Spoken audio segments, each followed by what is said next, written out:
Thank you so much for starting off your Thursday with us, almost to the end of the week. I'm Savannah Sellers. Joe's off today. We're going to begin this morning with that historic indictment against former Cuban President Raúl Castro.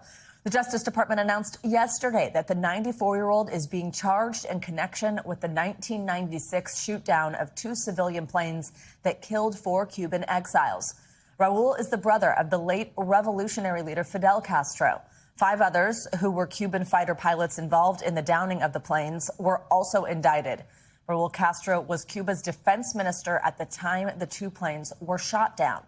Announcing the charges in Miami, Acting Attorney General Todd Blanche put the indictment into perspective.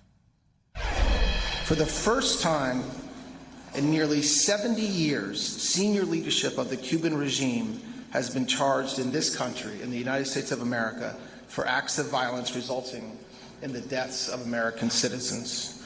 If you kill Americans, we will pursue you, no matter who you are. We'll have legal analysis on the indictment straight ahead, but let's begin this hour with NBC News correspondent Alice Barr joining us now from Washington with the very latest. Alice, good morning. Good morning, Savannah. This indictment is 30 years in the making, especially for the families who've held out hope for justice. But it leaves open major questions about what's next for Raúl Castro and for Cuba. That he will show up here. In a long-awaited step toward accountability, the Justice Department indicting former Cuban President Raúl Castro in the 1996 shoot-down of 2 civilian planes that killed 4 Cuban Americans, including Miriam de la Peña's son. My son was a law-abiding American who loved freedom. The news, deeply personal to some, celebrated by Cuban Americans in Miami, where Acting Attorney General Todd Blanche made the announcement. The United States and President Trump does not and will not forget its citizens. An American grand jury indicting Raúl, now 94, and the younger brother of Fidel Castro for conspiracy to kill U.S. nationals, destroying American civilian aircraft, and premeditated murder. Prosecutors say he ordered Cuban fighter pilots who were also indicted to shoot down the planes from the Cuban-American exile group Brothers to the Rescue that helped others trying to flee to freedom. Cuba says the planes violated its airspace. The U.S. says they were humanitarians over international waters. Our son is not coming back. It could be 50 years, and the criminal is still there. He needs to be put in jail. Castro is still powerful in Cuba's communist government that called the new indictment lies. NBC's Tom Llamas asked whether he will stand trial in the U.S. There's a lot of ways that we can get them, and I certainly hope that any defendant that's indicted in this country stands trial. The Trump administration has been raising the pressure on Cuba's regime, but President Trump now says there won't be escalation. I don't think there needs to be. As families wait for what's next. Given how unlikely it is that Cuba would voluntarily extradite Raúl Castro, this moment is particularly drawing comparisons to the U.S. military operation to arrest Venezuela's Nicolas Maduro. Blanche said that the DOJ does expect Castro to show up either by his own will or by another way, though you heard President Trump attempting to downplay the risk of escalation, Savannah. And Alice, put in perspective for us the legacy, the lasting impact of that 1996 incident on U.S.-Cuba relations. It certainly hardened them. You know, around that time, just in 1994, a couple years before, Cuba and the U.S. had signed an immigration agreement. There were a lot of questions about whether Cuban migrants should be allowed into the United States and efforts to sort that out. But this incident certainly drew a line and has been pretty hardened ever since then. There were some efforts during the Obama administration to perhaps thaw things out, but we have heard a real ramping up of more aggressive kind of rhetoric under the Trump administration, which is leaving open questions, of course, about what comes next. All right, Alice, thank you so much. Let's bring in NBC News legal analyst Misty Maris now for more on this indictment. Misty, good morning. Great to see you. So Raúl Castro, we mentioned this. He's being charged with conspiracy to kill U.S. nationals, murder and destruction of aircraft. We know 5 other people also indicted in this case involved with the downing of that plane. So what exactly is this indictment alleging? Walk us through it. Yeah, so first you have the murder charges, and the murder relates to the four individuals who lost their life during this incident. Then you have the destruction of the aircraft, which really speaks for itself that those aircrafts were destroyed in furtherance of committing that crime. Now, the conspiracy to commit murder, this is the one that is a bit more interesting, because what conspiracy means is that these individuals, these defendants, agreed to commit a crime. They agreed to shoot down these planes, and that they all just took an overt act towards doing that. So we know the planes went down, right? So for those who were involved in flying the planes, directly involved in the operation, that's a simple leap. But for Castro, this is where the legal argument gets a little bit thornier, because the indictment relies on Castro's position as the head of the military to connect him to the crime. So Savannah, when it comes to a conspiracy, you can be held equally as culpable for a murder, whether or not you're the one flying the plane or the one planning and executing it by giving the authority to move forward. So that's where the argument with Castro comes into play on that conspiracy to connect him to what they call premeditated murders. So, Misty, yesterday when Acting Attorney General Todd Blanche announced this indictment, he said he expects Castro to appear in the U.S. to be prosecuted. He said it will either be by his own will or by another way. Some people may be sort of relating this. It may be reminding them of what we saw happen to Venezuelan President Nicolas Maduro, who's currently being held here in the U.S. awaiting trial. How do you see this playing out for Castro? How likely is it that he faces those charges here? I think that's the million-dollar question, because what we have here is an active and open warrant for Castro's arrest that came with that indictment yesterday, which means that he is somebody who the United States can bring into custody. I think it's very unlikely that he comes of his own will. So what does that mean, Savannah? Well, that means it's the other way that Todd Blanche alluded to. He said, this is not a show indictment, that we want to bring him to justice to face a jury in the United States. But unless Cuba, which there is no extradition with Cuba, this is not a friendly relationship where they're turning people over to the United States. Without that, then the only other option would be something similar to Maduro, by force, a military operation to bring him, which is not a concept unheard of. It's called extraterritoriality. There's open warrants in the United States. Bringing people from other countries in to be arrested is not uncommon. However, it's complicated, obviously, in this situation, and as we saw with Maduro. So will we see a similar military operation? It remains to be seen. Misty, as a lawyer, are you allowed to raise in court? Is it a good idea to raise in court that your client was essentially dragged into this country? Well, I think there's going to be a couple of arguments if in fact Castro is brought into court. A lot of them will mirror what we've seen with Maduro. First, you're going to see head of state immunity, because at this time, what Cuba has always said is that this was a legitimate defensive action. So that would be one aspect that, because of Castro's position at the time, he's protected. The other would be, Savannah, due process, right? So he's brought in from another country. They would challenge due process, I think, at a couple of grounds.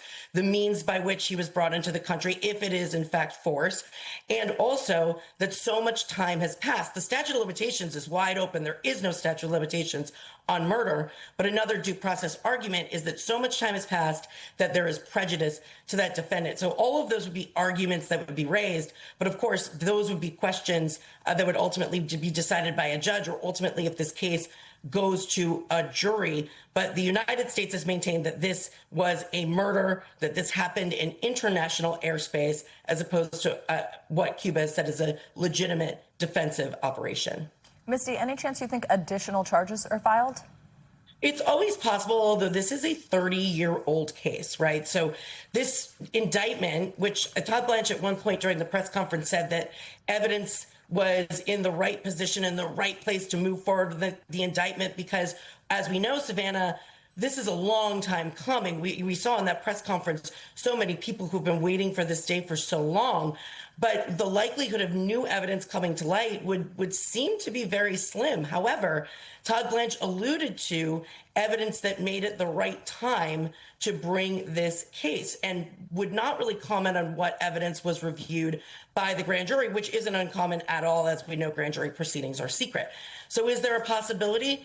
Well, there certainly could be, but I would say it's unlikely, because of the age of this case, that anything new regarding potential criminal culpability could come to light. I think what you're going to see is a lot of this case, if we get to a trial, is going to be built on the extensive investigations that took place at the time and the years after, much of which was classified information that has now been reviewed and re-reviewed by those in the DOJ to bring forward this indictment. All right, Misty Maris helping us unpack a big one. Thank you so much, Misty.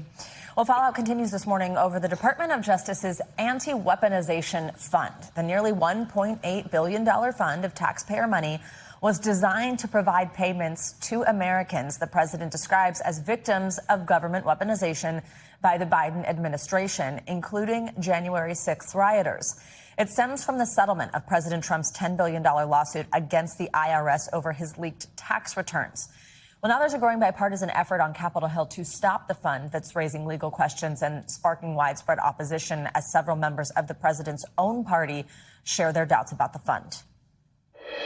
And I don't support it. I think you can't do that. I have like almost zero confidence in the DOJ right now. And so let's go back and try and regain some of that confidence before we talk about any money.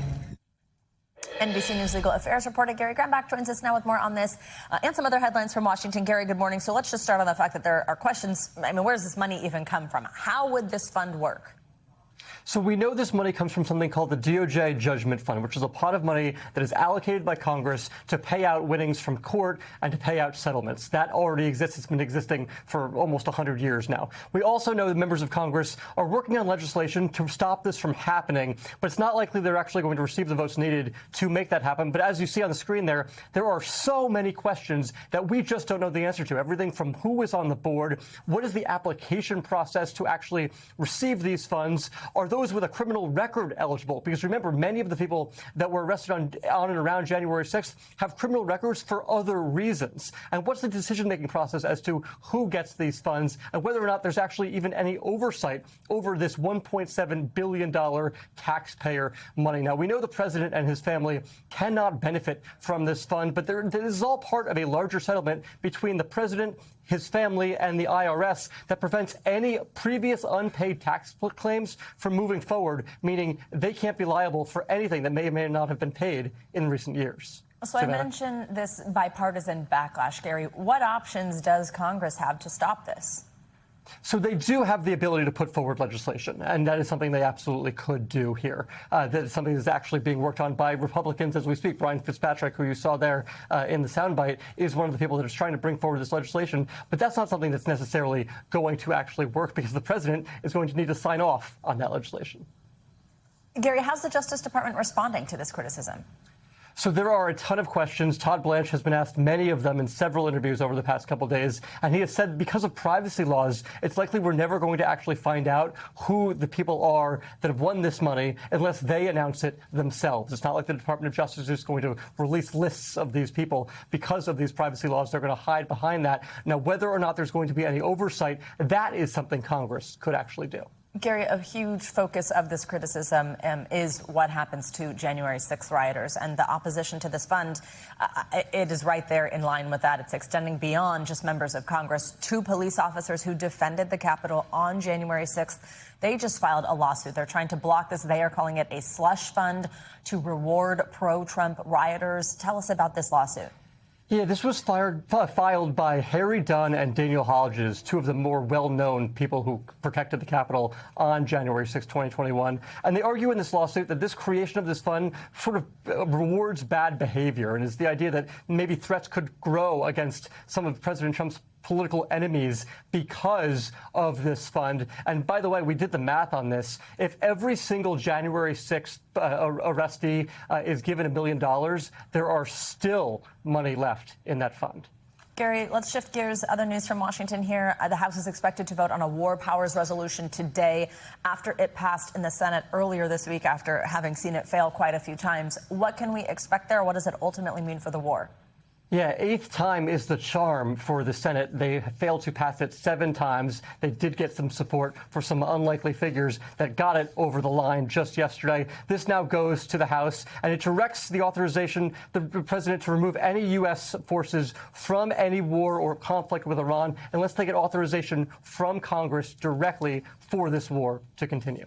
All right, Gary Grumbach covering a lot for us. Thanks so much. Well, oil prices are rebounding again this morning amid renewed uncertainty over a U.S. peace deal in that war with Iran that would also reopen the Strait of Hormuz. Prices had dropped on Wednesday after President said negotiations were in the final stages. But since then, and now it's just Thursday, both sides have also warned of further attacks. We also have new data from the government's Energy Information Administration. It's showing that U.S. crude stockpiles plunged by 17.8 million barrels last week. That is the largest drop on record. Joining me now is John Kilduff. He's a founding partner at Again Capital. John, good morning. So we've seen this back and forth over a potential peace deal with Iran, over the potential reopening of the Strait of Hormuz, and yet it has not materialized yet weeks into this, months into this.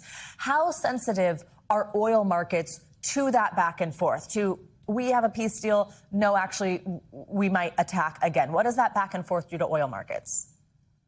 It's driving them wildly up and down. And I can give you a real-time example as we sit here right now. About half an hour ago, Iran's supreme leader said that the enriched uranium in Iran is to stay there. It's not to go abroad, which is a key tenet of the U.S. demands. That has pushed WTI, the Texas oil price, back over $100 a barrel. And it highlights the difficulty in trying to make a deal with Iran. As we saw over the decades, trying to make peace with them and manage their nuclear ambitions, this is the back and forth. It just goes on and on and on. And I think it's going to prove very frustrating for the administration here when they realize just how intractable the Iranians can be in these sorts of situations. So we are swinging really wildly on hope for peace and an end to this thing. And the reality on the ground, that is, the strait remains closed. There's been a trickle of ships that get through. But beyond that, it's nowhere near at the capacity we need it to be for oil prices to remain stable and hopefully head lower later in the year if we can unkink this hose. John, I mentioned just a moment ago that last week we saw the biggest drop on record in U.S. crude inventories. On top of that, 10 million barrels of oil were also released from our strategic oil reserves. That's the largest release ever. Explain what that means, what that tells us about the state of our inventories and the future issues that could cause. Yeah, I guess the best analogy I can make is if, unfortunately, you lose your job and you have savings.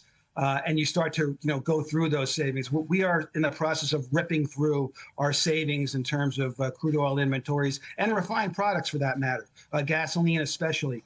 We're not at the point where I would call inventories tight yet, but you get a couple of more weeks of the magnitude of the drawdowns we've seen, not just this week, but the past several. And the call that's on for U.S. supplies from around the world right now, we are heading into tight inventory territory very, very quickly, probably just in time for the 4th of July, I think, is when the rubber's going to meet the road here globally in terms of supplies not keeping up with demand. And that means higher gas prices, of course, which everybody's feeling, jet fuel prices, and then those plane tickets going up into this busy travel season like the 4th of July. According to AAA, the national average price for a gallon of gas, it's now $4.56. If you live somewhere like I do in New York or in California, you're routinely seeing that over $6 a gallon. If this situation remains as it is, how high could these prices go? A lot of us in the industry are concerned about not the price so much as the availability. So let's hope we don't get to actual shortage situation. But there's no doubt in my mind at this point, given the intractability of the Iranians, as I just referenced, we're going to be challenging that all-time high for retail gasoline prices of over $5 a gallon here. Again, I think in time for the July 4th holiday. This is the crunch in terms of demand right now, this period between now and 4th of July. And that's going to help put a strain on available inventories, push those prices higher, and it looks likely that we'll be touching a $5 national average in the coming weeks. John Kilduff, thanks very much. Well, college campuses around Boston are on edge this morning while authorities search for a suspect who they say followed people into dormitories at both Harvard and MIT, allegedly attempting to assault at least one woman. NBC's Stephanie Gosk has the story. Two famous campuses on edge. Police at MIT and Harvard looking for information on this man. Someone matching his description, authorities say, is suspected of breaking into a Harvard dorm Tuesday and allegedly assaulting someone. Police responding to a call at 5:30 at night. Went up behind her from behind, pushed her inside, covered her mouth because they thought she had she way. According to a statement from Harvard police, the victim screamed, prompting nearby residents to exit their rooms, at which point the suspect fled. The victim did not report any injuries. Police asking officers to be on the lookout. White male, 20 or 30s, 5'10" to 6 feet.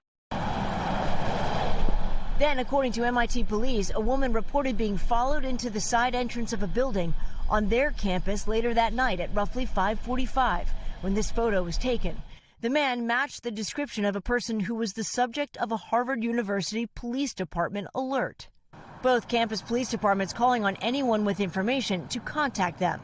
MIT also offering advice, including report anyone acting suspicious on campus and asking students and teachers to lock residential and office doors and windows. Both schools rattled by the news. There's always something in college that you hear about, and it's scary. An uneasy night at two of the country's most prestigious universities. Stephanie Gosk, NBC News. Now the latest on the wildfires burning in California. This morning, thousands of people are under evacuation orders as the fast-moving fires get dangerously close to several neighborhoods.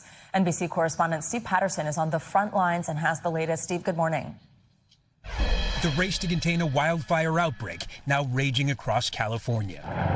In Simi Valley, the Sandy fire repeatedly flaring up, keeping more than 40,000 people under mandatory evacuations. They got it under control, and then within an hour or two, the winds picked up. The fire now expanding to more than 1,600 acres. So far, one home gutted by flames. More than 800 firefighters on the front lines trying to keep it that way. This is the fire line. We hiked with crews in treacherous terrain, working around the clock to keep the hot spots down. This is incredibly dry fuel. That's why I say this fire still has so much potential. And you can see the air attack behind me, crews trying to knock out these flames, dropping water on problem and hot spots, those flare-ups, so they can avoid it from encroaching into the community. To the east in Riverside County, a cluster of brush fires broke out, even spawning this smoke-nado. Residents on roofs scrambling to save their homes. We've never had anything come this close. The state's largest fire burning some 40 miles off the California coast, chewing through the largely uninhabited Santa Rosa Island. Authorities are investigating if it may have been sparked when a 67-year-old sailor was left stranded after crashing against the rocky shore, then shooting emergency flares into the island's bone-dry brush. The sailor even carving an SOS into the ground, awaiting rescue as the flames scattered. And the problem this time of day, the crosswinds. You have winds going in one direction, then suddenly from the other direction, causing what's happening in the canyon behind me. You might be able to see some of that smoldering, the white smoke. That's because there are columns of fire in the canyon beyond. We've been seeing a consistent air attack. Fixed-wing aircraft, helicopters dropping water, dropping fire retardant, trying to knock this out as much as they possibly can, because really it only takes one ember for this fire to move to a completely new front. Back to you. All right, Steve, thank you so much. Well, as far as weekends go, there are a few bigger ones when it comes to weather, right? And us all watching it the Memorial Day weekend. I don't know how good the news is, though, from our friend Angie Lassman. She's tracking the latest conditions.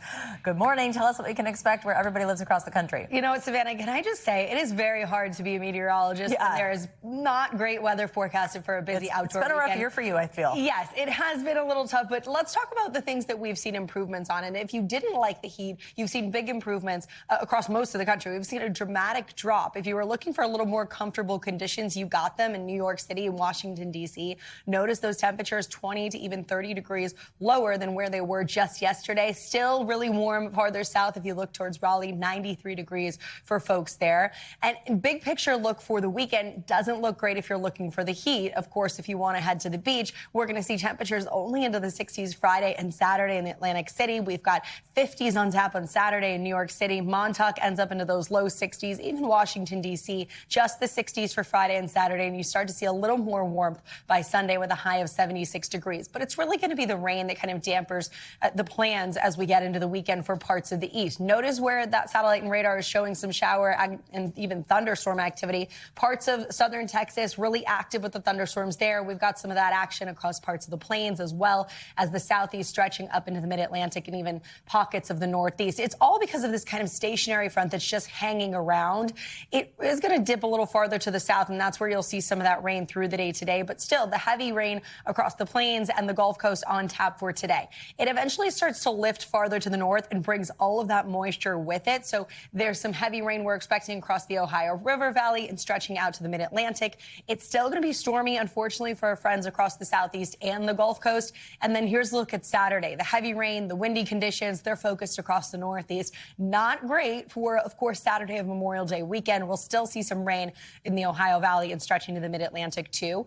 Heads up, there are some flood alerts across parts of southern Texas. You saw that really heavy rain there. But big picture, look, we're going to see plenty, maybe 2 to 3 more inches here as we get through Saturday across the south. And then an inch or 2 is going to be the higher amounts across parts of the mid-Atlantic and the Ohio River Valley and parts of the southeast, too. You're going to see plenty of that rain. So unfortunately, it's in the picture, and that means that the flash flooding concern is there as well. Joplin, Oklahoma City, Dallas, Houston all have that slight risk for flash flooding as we get through the day today. So a little bumpy when it comes to the rain and the thunderstorms.